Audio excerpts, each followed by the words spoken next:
Good evening, campers, dreamers, and babysitters, and welcome to our review of Malum.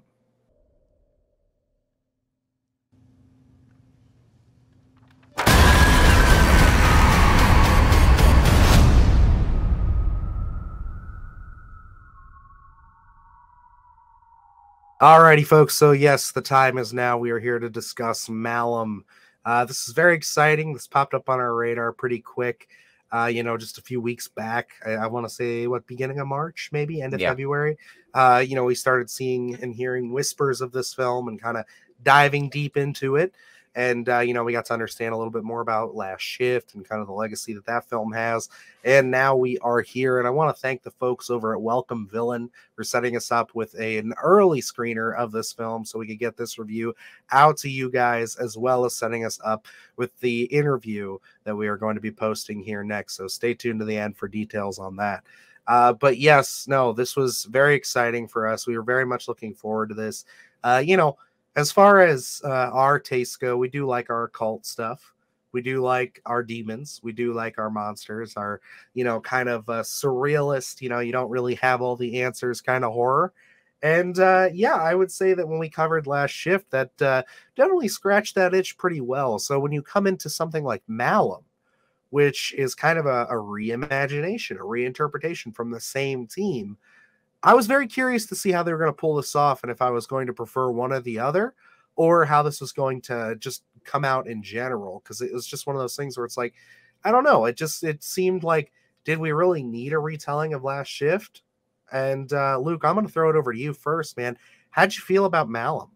Oh man. Well, first of all, like going into this, you never know what to think. Because we spoke highly of Last Shift, and I mean, there weren't too many critiques on that film, and I think part of that charm there is this such a self-contained story. So when you hear Malum's going to be a reimagining and maybe bigger budget, kind of opening up the world a little bit, maybe you go in with a little hesitation, wondering is it going to lose the charm that Last Shift initially had. So going into this one, I wasn't really sure what to think. By the trailer, which has really caught our eye, I think, covering that in Sunday Scaries initially, it looked really interesting. And I gotta say, opening up this world the way they did here and expanding upon things and changing things from like looking at Last Shift, I say all pluses. I mean, there was not really, from my perspective, really much of a negative in this film at all. I think everything that they chose to expand upon and kind of really open up more so, I think they did really well. Yeah, I was definitely impressed with what they were able to bring to the film. When you hear kind of the pseudo remake or reimagining, you think that you're going to get a lot of stuff that just retreads the previous film. And I got to give them kudos that they didn't just do that. I mean, this is a spoiler-free review, but if you've seen Last Shift, then you will definitely know there are scenes that are from that film. But there's a good majority, I'd say probably about 60% of this movie that is all original, all new stuff that they, I think, wanted to do initially in Last Shift, but now they have the structure and the ability to do that here in Malum. And the stuff that they add is very, very impactful. I gotta say, like, keeping spoilers light and obviously not going into them at all. The opening, I will say, was something that I absolutely was so invested in. I loved where they started the story, especially coming off of Last Shift.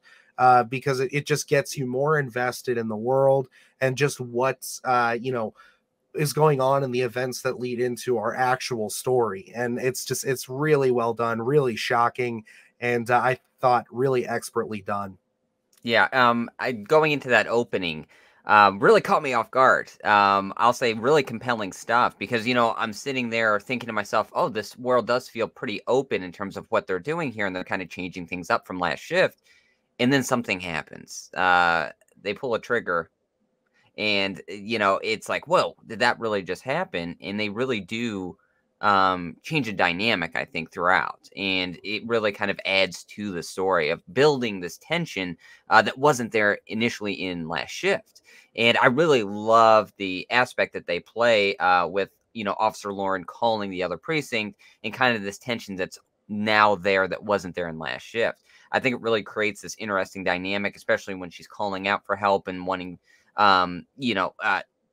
I guess, in her own head in terms of, seeing things and not knowing if they're actually there or not really adds a different aspect there. And I really love the way they played that. And I think when we look at things of, going back to already established IP and, sometimes there isn't a justification to really go back and open it up. I think Malum is a perfect example of going back, opening it up for the positive. Yeah, no, I definitely agree with that. I think that there was, a lot of really strong new elements, and then even the elements that they pulled over, I thought they executed really well. They do have slight changes and slight presentation changes to how they kind of execute some of those.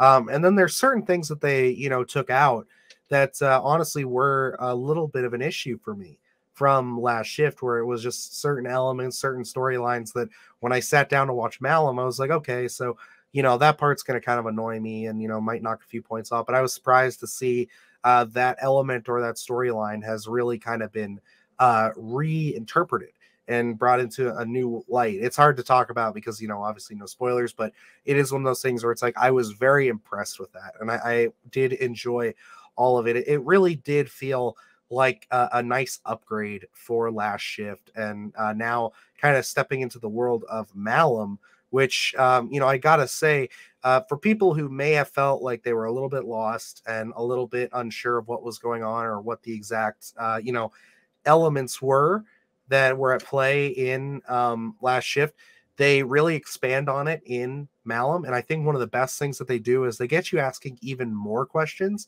but they are having you ask different questions. And they really do play this up. It's not going to be something where you're going to know exactly what's coming around the corner, especially if you're new, if you're not new to the franchise here. And I really thought that was impressive and well done. It really justifies the concept of a reimagining very well. Yeah, they really kind of intertwined a lot of extra connective tissue that wasn't there in Last Shift. And I know we keep mentioning Last Shift, and if you haven't seen Last Shift, you don't need to see Last Shift to see Malum. No. You can definitely go into Malum and enjoy it for what it is without knowing anything about Last Shift. But it is a lot of fun to see that original film and then kind of compare notes and see how they were able to expand upon things. So it's like, even if you do go and watch Malum and haven't seen Last Shift, I do encourage you to kind of go back and check that one out just so you can see the differences, because there are a lot of, especially going into those supernatural elements there and seeing what they had presented initially in the original film and then what they do here. You can really see almost the fake outs of how are they going to do this here. And then they kind of put you at ease for a second and then it pops back out at you. And one of the things that I really noticed in here is really going into the special effects portion. Oh, yeah. And really you can tell where the extra budget went here, because they really get you in some of the imagery here. And Last Shift already has some horrific images in there. I'll say Malum one up them Oh, in a lot of absolutely. I different would say aspects so here. for sure. Yeah, there's a lot of good stuff they added to it, a lot of really impressive set pieces, effects in general. If I had to give any real criticism to the film, I think that Jessica Sula, she does a fantastic job towards the beginning half of this film. I would say that by the third act, I felt that she was kind of becoming a bit detached from the situation. And I don't necessarily know if they were trying to play into the fact that she's been almost traumatized from the night. And so she's not reacting how you would expect her to react to certain situations. But there was a bit there towards the end where I was a bit pulled out by her performance, because certain things happen, certain scenarios happen, and she just kind of has this nonchalant kind of approach to it. And I think that that really kind of irked me. So it's like, if there's any real criticism I had to lay on it, it is that. But I mean, through the first two acts, I'd say that her performance is very solid, and it is a tough job when you have to carry, so much of this movie on your shoulders, and she is the centerpiece. So, I don't know if that was a disconnect with, directing, or just a disconnect with me in general. I definitely would want to go back and rewatch this movie, and I don't think it takes away from my experience at all. But it is just something that if I had to lay any real criticisms at that I saw in my viewing, that's where I would lay it at. Yeah, and to be honest, the way the chain of events went here, Dylan did watch this prior to me.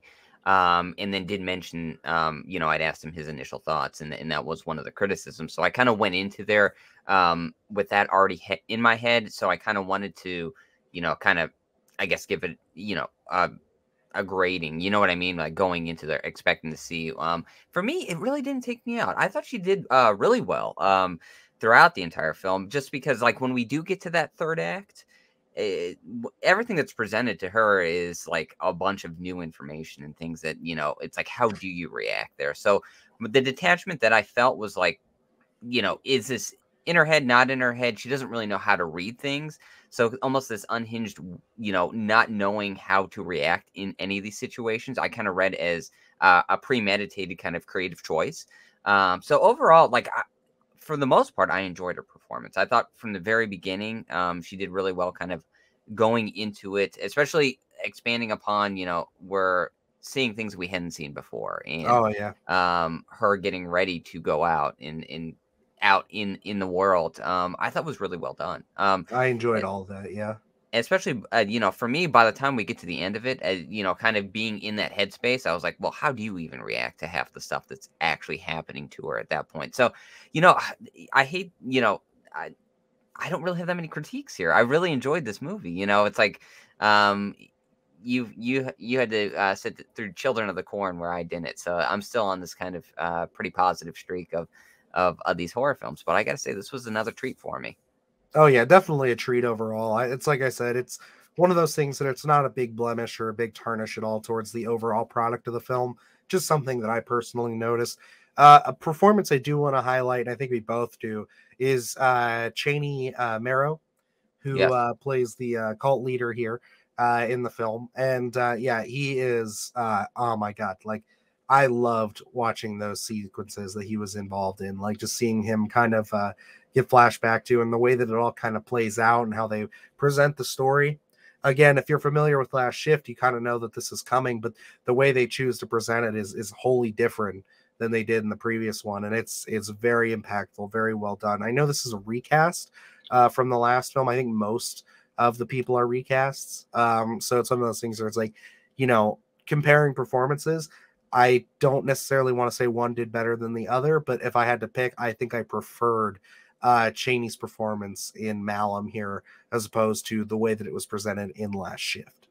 Yeah, and the introduction of kind of like the found footage aspect of this as well, I thought was really well done. Where we're kind of getting the idea, the aspect of what's going down on the farm and things like that. If you've seen Last Shift, it's just hearsay more. So we're here, we visually actually get to see it, and kind of every time we would cut back to that stuff, and there's even the parallels drawn from Last Shift to Malum, where you're just hearing about it in Last Shift, and then you can see kind of almost recycled um, exposition a little bit throughout Malum, but the way it's presented in different elements, where you're actually seeing, again, we're dancing around spoilers and things, so I can't really name specifics, but where you're actually seeing it happen on the farm, it gives you a really different element here. Really puts you in a different headspace, I think. And again, perfect example of being able to expand upon an initial IP here and do it really well. Absolutely. Well, I think that's going to about wrap us up here. I know that in my closing thoughts here, I want to say that like if you are interested in Malum, definitely go check it out. If you're a Last Shift fan, go check this out. Even if you haven't seen the film though, Last Shift, you could still go into this, like Luke said, and still take away so much from it. I think that personally, I would say try to watch Last Shift before you go, because I think that you will pull out so much more from this movie and be impressed so much more with what they were able to pull off and accomplish. It's a very unique piece coming from people who are very much into the filmmaking space and just want to be a part of that world, to kind of see a creative vision almost have like this upgrade is very impressive. And I got to give this one high marks, high praise, and definitely say I recommend checking this out if you're into surrealist cult horror and you really want to see something that is going to rock you and disturb you in more ways than one. Yeah, I'm right there with you. Uh, Being able to see Last Shift and then going into Malum so close as we did here, what a treat it is, to see a director and writer, find so much faith in his work that you can go revisit this property with a bigger budget and kind of tell the story that you initially wanted to tell, but didn't have the means to almost a decade ago. And I think that warms my heart, it warms your heart, it warms the horror space's heart to kind of see that there is faith in a lot of these projects, and to get the film made, and then you can see something like this coming out in theaters and to a bigger audience here. And like Dylan said, yeah, watch Last Shift if you can. Definitely go see Malum if it's in a theater near you. One of the things that I did want to slightly bring up here is, we know Anthony DiBlasi's background here and kind of working with Clive Barker. During the third act here, I was really getting like, if we ever went into a Hellraiser, like if we wanted to make this into a franchise, I think he'd be a great pick to do another Hellraiser film. I would agree. I think that that's very much Hellraiser vibes are felt throughout this entire film. And yeah, I without getting into spoilers, that third act very much falls in line with that. So I definitely say it's worth that. If you're a Hellraiser fan, you need to see this movie. So, but alrighty, guys, it's going to wrap us up here for our review of Malum. Again, thank you to the folks over at Welcome Villain for making this happen. And like I teased at the start of our review here, we did get to sit down and talk with Anthony DiBlasi and Natalie Victoria. Both creatives involved in the film. Obviously, Anthony DiBlasi is the director, and Natalie Victoria is one of the actresses in the film, as well as a co-writer. So it's one of those things where it's like, this is really, really awesome stuff. We're going to be posting that review here shortly. So definitely keep your eyes out on the channel on when that's going to be. And yeah, it's got a lot of really cool details. We had not seen the film yet. So if you want to watch it before you go see Malum, there won't be any spoilers for the film either. But it is a really insightful, look into just their mindset and their process of, bringing forth Malum to the big screen here. And yeah, it was a lot of fun to do. And we thank you folks again for making it all happen. But other than that, you can definitely check out our content on the channel. Check out our review for Last Shift. We spoke about it a lot in this review, as well as check out our content that we did with Alex from Beyond the Void podcast, where we did the first episode of Splattercast Cinema, going through Carnosaur 2, as well as our collaboration with Evan from Rockland Graves on the Scream series.